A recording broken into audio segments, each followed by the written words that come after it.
This channel does not promote any violent, harmful, or illegal activities. All content provided by this channel is meant for an educational purpose only. এখনো প্রকাশিত হলো না প্রথম supplementary তালিকা। আজ রাত 9টায় প্রকাশ হওয়ার কথা ছিল এই সাপ্লি লিস্ট, কিন্তু প্রকাশ করার কথা থাকলেও কিন্তু তা বেরোয়নি।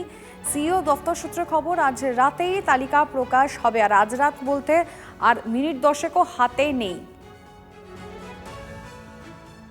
নাম থাকতে পারে প্রায় 29 লক্ষের। আজ রাতের মধ্যে যদি বের করতে হয়, যদি আমরা তারিখের হিসাব ধরি, তাহলে আর মিনিট 10ও নেই, 8 মিনিট মতো রয়েছে হাতে। কিন্তু আর কখনই বা বেরোতে পারে, যেটা মনে করা হচ্ছে প্রায় 29 লক্ষের নাম থাকতে পারে। অ্যাডিশন ও ডিলিশন দুটো তালিকাই হবে, মানে দুটো কলম থাকবে এক্ষেত্রে। এই তালিকা জেলা শাসকের অফিস এবং বুথে বুথে থাকবে।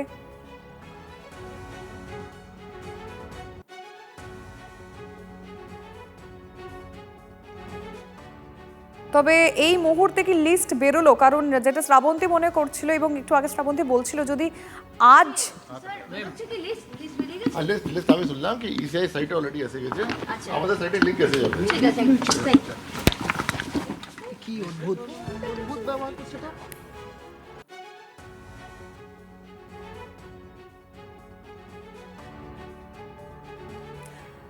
তবে এই মুহূর্তে আমরা যে খবর পাচ্ছি যে প্রথম সাপ্লিমেন্টারি লিস্ট বেরোলো। অনলাইনে যে লিস্টের অপেক্ষা সবাই করছিল, যেখানে প্রায় 29 লক্ষ নামের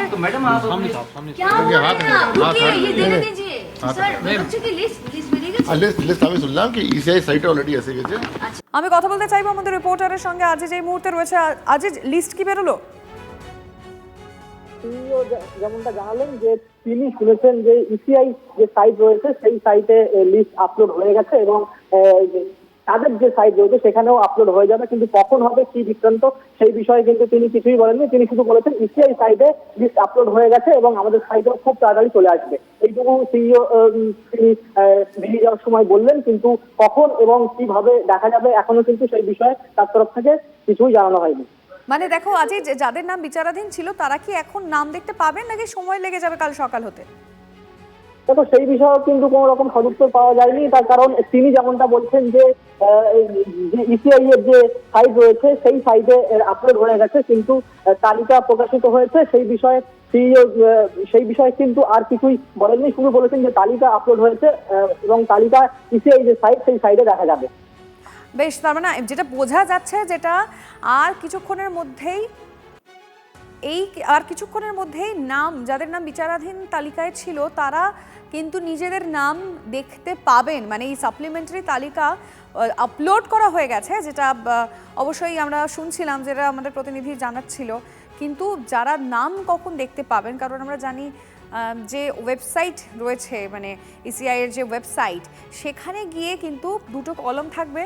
সেই দুটো কলমের মধ্যে নাম পরিষ্কারভাবে দেখা যাবে। কত নাম বাদ পড়ছে প্রথম তালিকায় সেটা খানিকটা কি বোঝা যেতে পারে।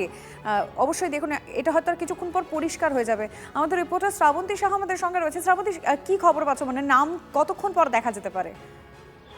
দেখো, এখনো পর্যন্ত শুধুমাত্র লিঙ্ক এসেছে এবং সেই লিঙ্ক আপাতত দেখা যাচ্ছে না। কিছুক্ষণের মধ্যে এই লিঙ্ক প্রকাশ হয়ে যাবে বলেই জানিয়েছেন সিইও মনোজ আগরওয়াল। তার বক্তব্য আজ রাত্রের মধ্যেই এটা দেখা যাবে। এখনো পর্যন্ত সিইও ওয়েবসাইটে গেলে এই লিঙ্ক খুললে এই তালিকাটি দেখার সম্ভাবনা রয়েছে। ধন্যবাদ শ্রাবন্তী। এবার রিটার্নিং অফিসারদের বদলি কমিশনের। ভবানীপুর সহ 73 জন রিটার্নিং অফিসারকে বদলি করল নির্বাচন কমিশন। আগামীকালের মধ্যে কাজে যোগ দেওয়ার নির্দেশ ইসির। কলকাতার একাধিক বিধানসভার রিটার্নিং অফিসার বদল।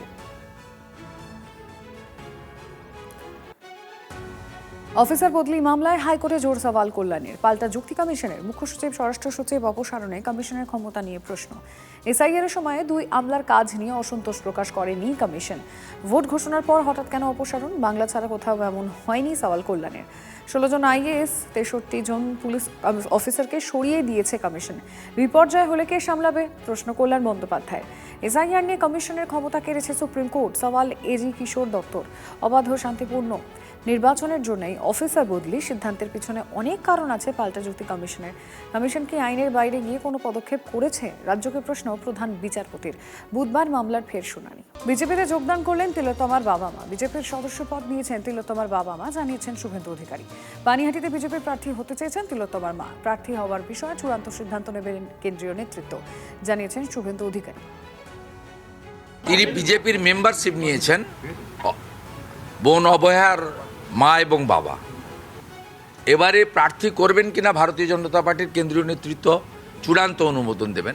আমাদের যে বক্তব্য রাখার, আমি রাজ্য সভাপতি শ্রমিক ভট্টাচার্য, সুকান্ত মজুমদার কেন্দ্রীয় মন্ত্রী সহ আমাদের সংগঠনের যারা আছেন, অমিতাভবাবু, সতীশ ধুন, আমরা আমাদের ওপিনিয়ন আভ্যন্তরীণভাবে দিয়েছি এবং এখানে প্রার্থী চূড়ান্ত করেন রাষ্ট্রীয় অধ্যক্ষ নবীনজির পৌরোহিত্যে, প্রধানমন্ত্রী নরেন্দ্র মোদীজির উপস্থিতিতে কেন্দ্রীয় নির্বাচন কমিটি। তাতে প্রার্থী নির্বাচনের ব্যাপারটা আমাদের এখনও 38টা আসন ঘোষণা হয়নি। বিজেপির পরম প্রাপ্তি অভয়ার বাবা মা ভারতীয় জনতা পার্টির প্রাথমিক সদস্যতা পদ তারা অনলাইনে নিয়েছেন 2 দিন আগে। এইটুকু আমি বলতে পারি, তারা বিজেপি পরিবারে সামিল হয়েছেন। কংগ্রেস ছেড়ে বিজেপিতে যোগ দিলেন সন্তোষ পাঠক। কলকাতা পুরসভার 45 নম্বর ওয়ার্ডের কাউন্সিলর সন্তোষ পাঠক। দিন দশেক ধরে তার বিজেপিতে যোগ নেওয়া নিয়ে জল্পনা চলছিলই, আর তাতেই শিলমোহর পড়ল সোমবার সন্ধে। শ্রমিক ভট্টাচার্যর হাত থেকে বিজেপির পতাকা হাতে নেন সন্তোষ পাঠক। এই দল বদলে বিজেপির টিকিটে তাঁর ভোটে লড়ার সম্ভাবনা নিয়ে আলোচনা কিন্তু শুরু হয়েছে। এখন 255টি আসনের প্রার্থীর নাম ঘোষণা করেছে বিজেপি। আরও প্রায় 39টি আসনের প্রার্থীর নাম ঘোষণা এখনো বাকি। সন্তোষ পাঠককে কলকাতায় কোনো আসন থেকে কি দাঁড় করানো হতে পারে? বিজেপি সূত্রে এমনই খবর। মানুষ খুব ভালোভাবে নিচ্ছে না কংগ্রেস পার্টিটাকে। এখন আগের বছর আপনি যখন দাঁড়িয়েছিলেন তখন আপনি সংযুক্ত মোর্চারও দাঁড়িয়েছিলেন, সেখানে অ্যালায়েন্স হয়েছিল না, আমি প্রথম যখন লড়ি 14 সালে তখন অ্যালায়েন্স ছিল না। না, আমি একা কংগ্রেসের ছিলাম, সিপিএমের ফয়াজ খান ছিলেন, আলাদা আলাদা ছিল। কিন্তু এবছর তো একা তারা হাঁটলো, সেক্ষেত্রে আপনি মানে কি মনে করছেন যে এবছর তাদের সিদ্ধান্ত কিরকম ছিল? ভুল ডিসিশন। কেন এই ভুল ডিসিশন মনে হচ্ছে আপনার? জায়গায় জায়গায় সব ওয়ার্কার পাওয়া যায়। ওয়ার্কার তো নেই কোন কংগ্রেসের, মানে যে কংগ্রেস বা সিপিএম দুজন যদি মিলিত থাকতো তাহলে সব জায়গায় ওয়ার্কার পাওয়া যেত। বুথে বসার লোক নেই। কিন্তু একটা বিষয় তো আপনাকে বলতে হবে, যখন অজিত চৌধুরী প্রদেশ কংগ্রেস সভাপতি ছিল আপনাকে একবারে প্রদেশ কংগ্রেস দপ্তরে বেশি দেখা যেত। তারপর শুভঙ্কর সরকার, সেই জায়গা দিয়ে আপনি বরাবর একটা পরিচিত হয়ে গেছেন, কান পাতলে শোনা যায় অজিত চৌধুরীর লোক। শুভঙ্কর সরকার প্রদেশ সভাপতি হওয়ার পর পরিবর্তন করলেন। না, আমি তো সেটা কোনো মানে হয় না। এখন টাইমটা, এখন ইলেকশন আছে সামনে, আর এখন যদি কোনো কাজে লাগি আমি দলের মমতা ব্যানার্জিকে উৎখাত করার জন্য, সেটার জন্যই এসেছি। আমি ইলেকশনের আগেও তো করতে পারতেন। আগেও করতে পারতাম, আগে এনারা বলেননি, আগে যখন বলেছেন আমি এসেছি। প্রথম দিন প্রচারে বেরিয়ে বাধার মুখে ক্যানিং পূর্বের আইএসএফ প্রার্থী আরাবুল ইসলাম। চন্দনেশ্বর বাজারে আরাবুলের মিছিলে হামলার অভিযোগ। চন্দনেশ্বর বাজারে কর্মীদের নিয়ে রাস্তা অবরোধ করে আরাবুল, আর ঘটনাস্থলে এসে বিক্ষোভের মুখে পড়ে চন্দনেশ্বর থানার পুলিশ। ঘটনাকে কেন্দ্র করে ব্যাপক উত্তেজনা। পুলিশের আশ্বাসে প্রায় 1 ঘন্টা অবরোধ তুলে নেন আরাবুল।